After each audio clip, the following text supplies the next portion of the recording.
Muy buenos días, bienvenidos a esta conferencia de prensa del programa Análisis de Coyuntura de la Sociedad Costarricense de la Escuela de Sociología de la Universidad Nacional. Presidirá la conferencia el coordinador de este programa, el MBA, Carlos Carranza Villalobos.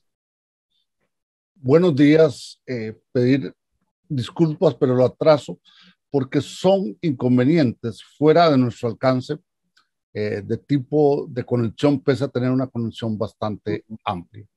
Este informe cierra el trimestre del 2021, incluye estrictamente 2 meses y el equipo que ha participado es Laura Orenes, Claudia Palma, Marián Villavicencio, Angélica Gómez y un servidor, Carlos Carranza Villalobos. Si me pasan la siguiente lámina.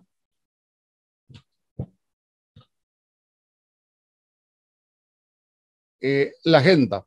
Nosotros vamos a tocar 7 puntos importantes y los vamos a tratar en la forma más precisa posible. El primero se va a referir al tema de la desigualdad económica y social. El segundo, el crecimiento económico, un elemento remedial. Tercero, la presencia de Costa Rica muy corta, pero por primera vez en forma clara en este gobierno de don Carlos Alvarado. Y luego vamos a tocar un tema muy específico, que es el tren eléctrico, como en un periodo electoral toma viabilidad política. Y luego el tema de la gestión pública en situación dramática, redes y relaciones en contratación administrativa, un tema central, el Ministerio de Educación con altos dilemas de gestión, y señalamos al final 3 características que de ahora las subrayo. La primera de ellas es que el sistema político cuenta con grandes fracturas, hay problemas de alta complejidad en temas de gobernanza y se expresa en términos de credibilidad política como factor fundamental. La siguiente.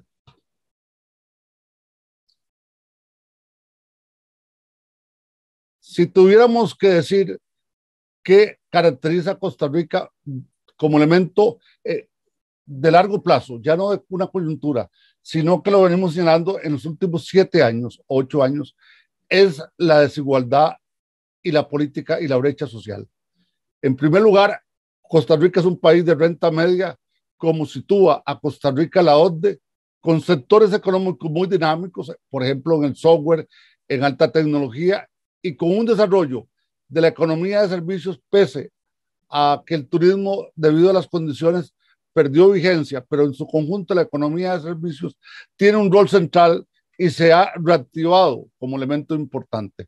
El segundo factor es que hay una clara diferenciación social en la cual hay concentración de ingresos por una parte y una parte de la población con condiciones de bajos ingresos. Y eso no solamente lo hemos sostenido nosotros, sino que lo han sostenido una serie de programas similares como elemento que caracteriza a la Costa Rica actual. Y por otra parte, con un perfil bajo de desarrollo humano.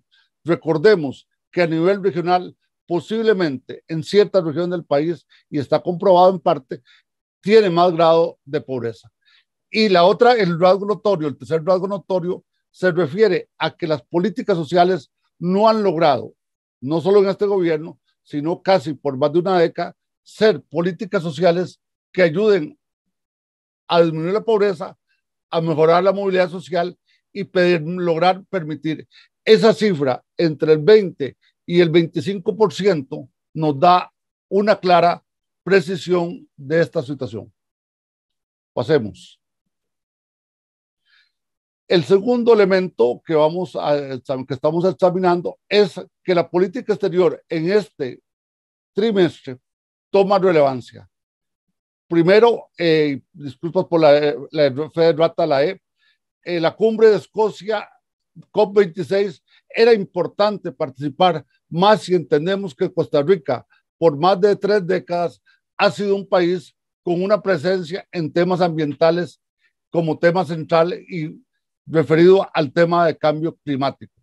El segundo factor, esto es muy importante, es que la visita del presidente a Corea lo vemos como un dato positivo, porque los resultados no son inmediatos, pero Costa Rica tiene que abrir en el sudeste asiático una relación más coherente, más amplia de negociaciones en comercio exterior.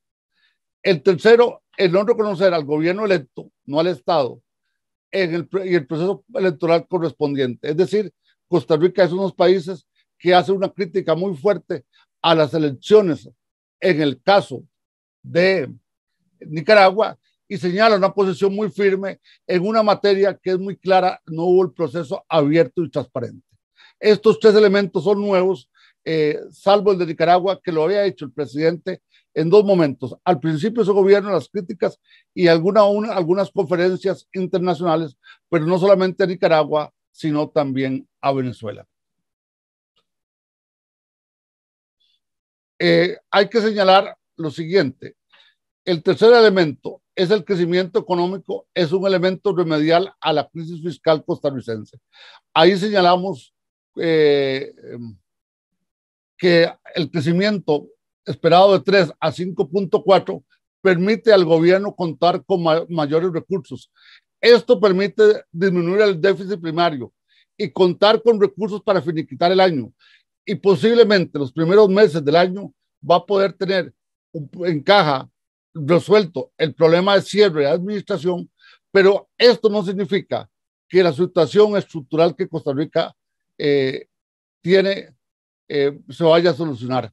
Hay un doble dilema que hay que tener claro. Por una parte, hay que pensar, y en esto se ven muy pocas propuestas políticas, por cierto, que el crecimiento económico es un tema central para Costa Rica. No es un tema secundario, porque si queremos tener mayor desarrollo humano, mayor capital humano, tener un mejor nivel de vida, tener un nivel de competitividad importante, hay que mantener un crecimiento mayor al 5%. En segundo lugar, hay que pensar en equilibrar el déficit fiscal y el gasto público. Estamos en una situación compleja. Agregaría como tercer factor que está aquí planteado es que los egresos siguen siendo mayores a los ingresos, pese a los esfuerzos que se han hecho correspondiente. En este punto hay que pensar que el tema de ingresos es un tema que no se debate, pero que estará como espada de Damocles el que asuma la casa presidencial a partir de mayo del 2022. Por otra parte, pediría que se devuelva, por favor. Se requiere varias cosas. Renegociar la deuda pública. Hay que pensar que la deuda pública tiene que ser renegociada. Segundo, un tema citado por diferentes órganos de las universidades de Costa Rica, mejorar los procesos presupuestarios. El plan presupuestario anual tiene que ser mejor realizado. Los planes plurianuales tienen que ser mejor manejados. Y también un elemento fundamental, tiene que haber presupuestos plurianuales claramente programables y acuerdos sobre los grados de inversión pública. El país tiene que definir. Y como tema presente ahí es si va a haber un reajuste tributario en cierto momento en los próximos elementos. También está presente la negociación con el Fondo Monetario Internacional, que si bien el presidente ha acotado que es importante aprobar los proyectos, pareciera que el tema va a llevar hasta la entrada del nuevo gobierno y con un elemento importante que es que posiblemente haya que hacer algún elemento nuevo en algún impuesto para ciertos sectores sociales y económicos, lo que no es un tema fácil. Pasemos. El tren eléctrico, que nosotros lo habíamos señalado en el informe anterior, que si bien falta mayor formulación, hace falta mayor elemento, es un tema país que hay que darle importancia. El tren eléctrico es para la parte urbana una especie de pulmón necesario para que tome el nivel importante y se le ha dado viabilidad política. En este caso, por ejemplo, el Partido de Liberación Nacional ha replanteado su posición alrededor del tema en la Asamblea Legislativa y pareciera que el tema va a marchar. Además, hay que agregar que los fondos que vienen, que vienen son de baja tasa de interés, lo que hay que mejorar es los mecanismos de evaluación, de diseño y evaluación de la política pública referido al tren eléctrico. Hay un tema que es tema central que quisiera no leer, sino señalarlo. El tema de contratación administrativo y los grupos de interés es un tema fundamental. Hay un uso indebido del erario público por parte, tanto muchas veces por funcionarios como por algunas personas que se dedicaron a actividades. El tema no es nuevo, lo tuvimos desde la época de la trocha o anterior hasta el día de hoy. Y es que hay esa red que ha concentrado fuertemente las obras públicas. Nos referimos en primer lugar al caso Cochinilla.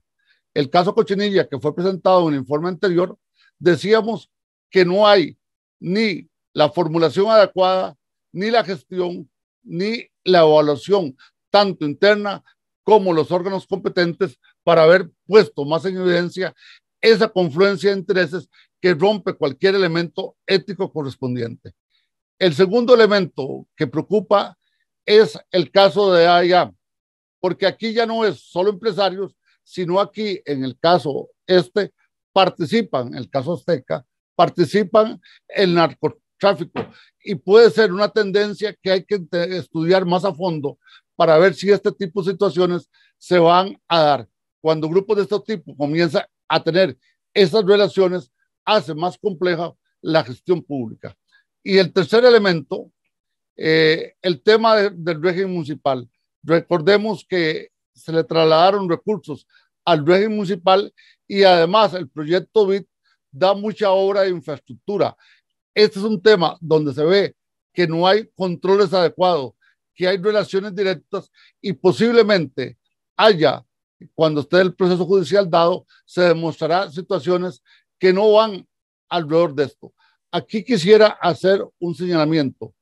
En el caso de las universidades públicas, en este caso la Universidad Nacional, ya desde la administración de don Abel Pacheco hasta ahora, casi por 20 años, señalamos que el tema de la ética pública hay que resolverlo, no solo con decálogos, sino con legislación más oportuna, más fuerte, y darle potestades a órganos de auditoría, contraloría y a otros para que esto sea una situación que supere. Además, cuando hay recursos provenientes de fuentes externas, todavía la situación es más compleja, porque evidentemente los bancos que nos dan esos préstamos posiblemente van a poner más en tela de juicio las posibilidades del país. Y si vemos este triángulo que podría aumentarse posiblemente para algunos casos más, es una situación que el país tiene que tomar resolución, y los partidos políticos y el gobierno. Y no es un tema solo de destituir gente, sino es un tema de buscar la estructura jurídica, la estructura administrativa para buscar alternativas de fondo a esta situación. Ahí decimos varias cosas. También el caso de la Caja, que ha sufrido esto, y hay un tema de cultura, de pragmatismo, entre comillas, que busca el enriquecimiento rápido, el uso del aparato público y el incumplimiento de la Ley General de Administración Pública. No debe darse más excepcionalidades, salvo en cosas que es importante. Señalamos que el tema pasa por reforzar las capacidades de control de la Contraloría General de la República con mayor capacidad sancionatoria, el fortalecer la evaluación sistemática de procesos y crear códigos de ética en esta materia. Todo esto, evidentemente, tiene posibilidades, digo posibilidades, en el periodo electoral, ya que lleva al elector a mayor grado de escepticismo y la posibilidad de aumentar o mantener el grado de abstencionismo de parte del electorado. Eso explica también una parte de por qué el comportamiento posiblemente en términos electorales en este periodo a la fecha que estamos.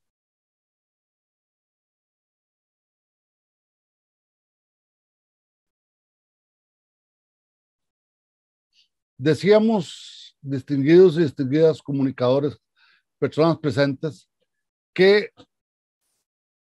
el apagón educativo es un hecho real, concreto, que debe meditar, llevar a meditar al país, porque es una política pública, una acción pública central. El hecho de la prueba Faro demostró que no hay la comunicación ni el conocimiento a veces de las actividades que se hacen. Independientemente de las condiciones, pone como elemento central.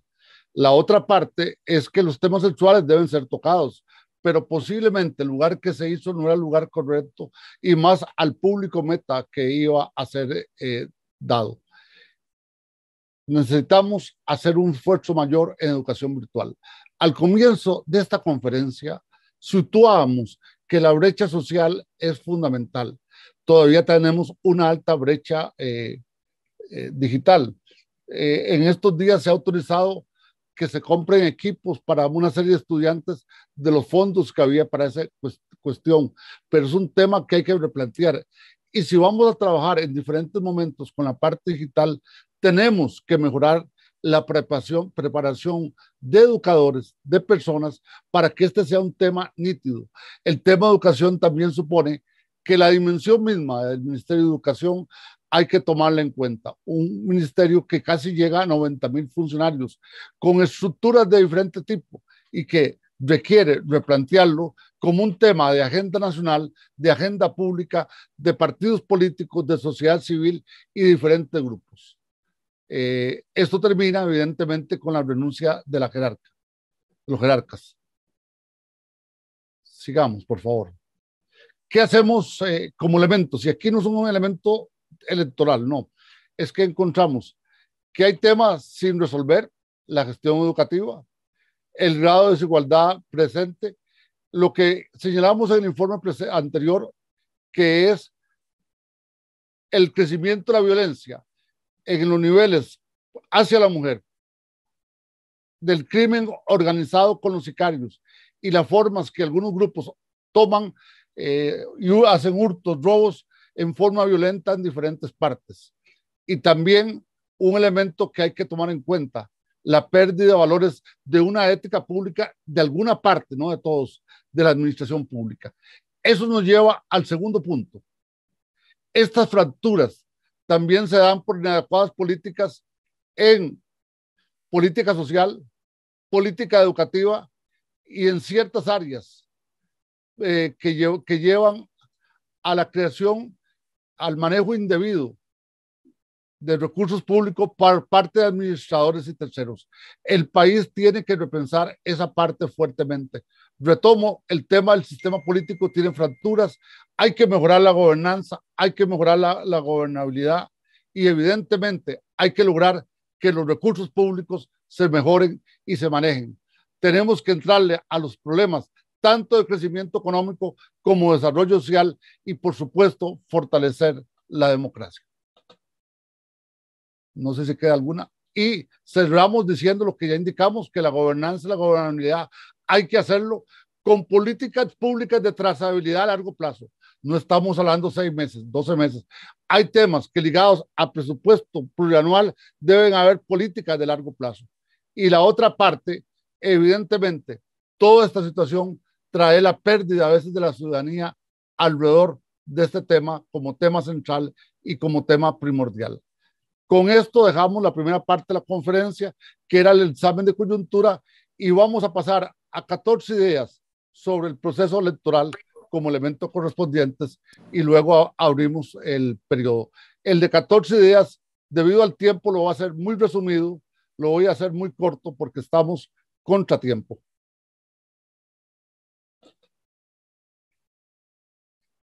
14 ideas que vamos a resumir.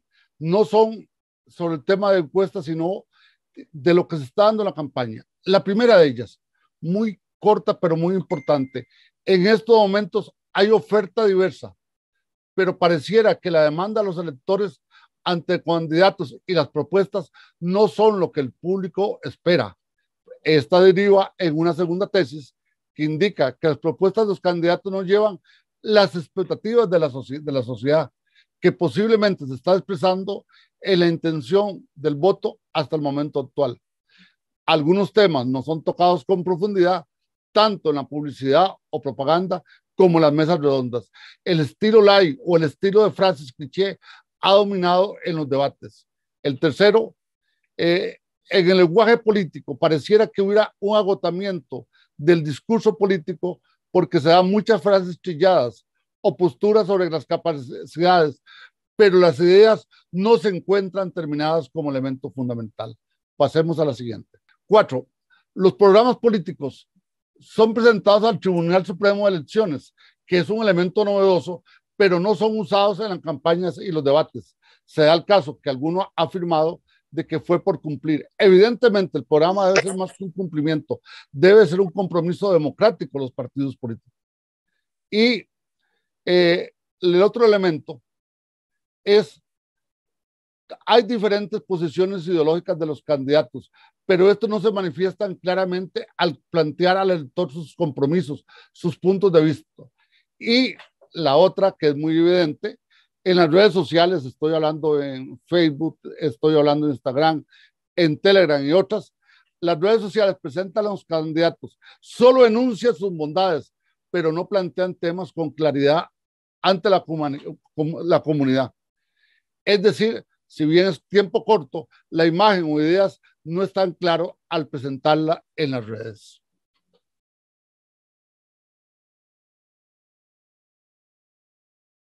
Siete, hay una especie como estratificación de los partidos, aquellos con alta presencia, aquellos con mediana y aquellos que no tienen casi ninguna presencia. Podríamos decir que hay una predisposición a qué partidos van a tener presencia y podrían tener presencia durante la parte electoral.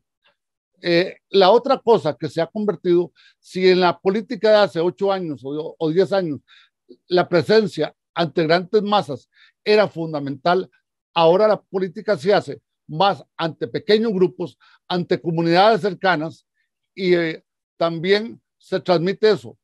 Al haber esta forma, entendemos que hay problemas por el COVID, lleva a indefiniciones porque la gente tiene menos posibilidad de escuchar directamente al candidato o candidatas y se abre la posibilidad que el abstencionismo sea igual o superior. En noveno lugar, hay partidos que se mueven para tener presencia nacional, pero ya vemos también figuras que comienzan a tener relevancia cuando por ser candidatos a diputados frecuentemente se encuentran estos en todas las redes nacionales. Pasemos, por favor. 10. Las redes, igual que elecciones anteriores, pareciera que tienen una especie de cierre, porque hay grupos que usan las redes permanentemente como tema central y como situación central. Las redes, si bien permiten ampliar el nivel de comunicación, también hay concentraciones de quién usa las redes. Y es muy claro que los partidos con mayor organización, mayor presencia, han comenzado a tratar de posicionarse más fuertemente, elaborando perfiles de las personas que van con el candidato, sea vicepresidentes o a diputados. Y las promesas electorales no son solo de un tipo, sino que se llegan a diferentes niveles alternativas. Y hay temas que son solo para cierto tipo de población. Es decir, se está manejando hoy día el mensaje también estratificado por grupos sociales.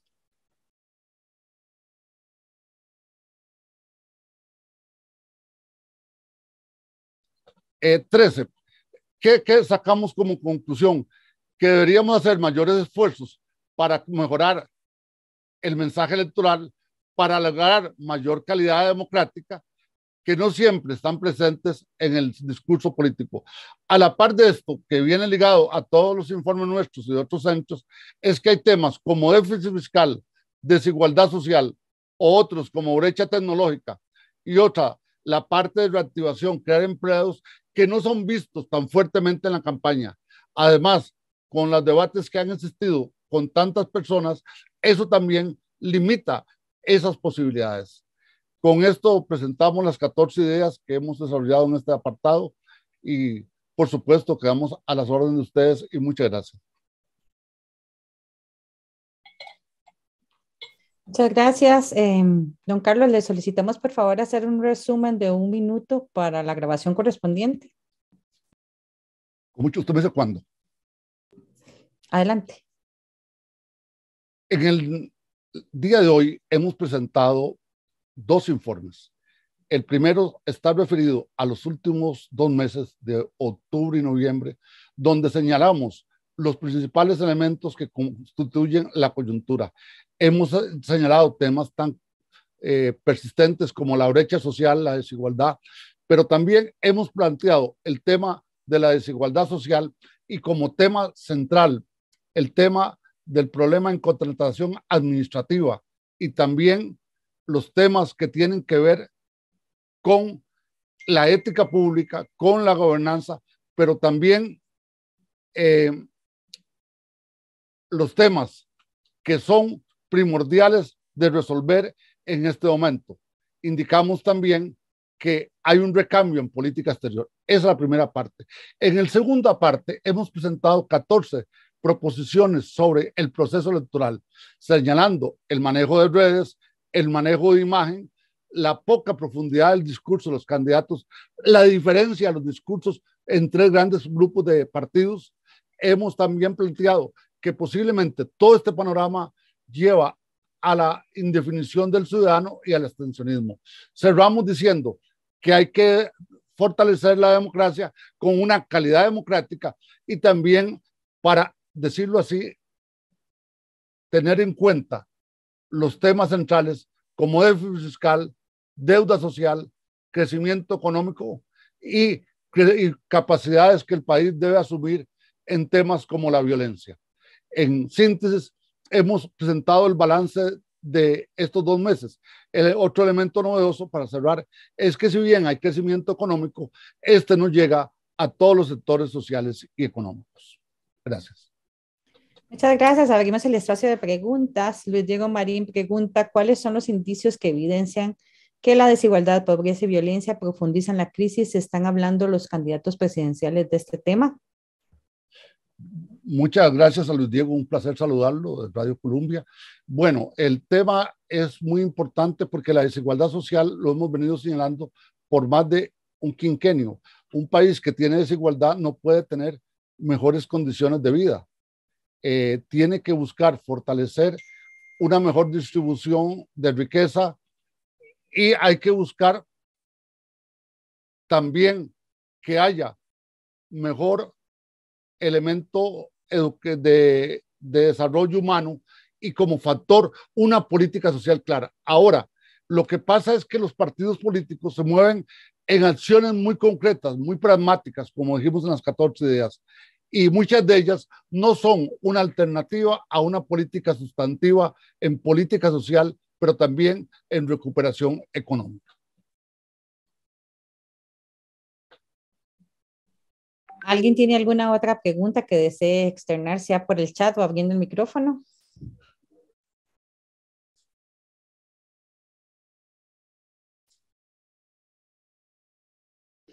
Si no tenemos más preguntas, entonces procederíamos a concluir la conferencia. Les vamos a enviar la presentación en PowerPoint y el comunicado de prensa respectivo a las direcciones de correo electrónico que ustedes nos han compartido en el chat. Si alguien no lo ha hecho, por favor, hacerlo en este momento.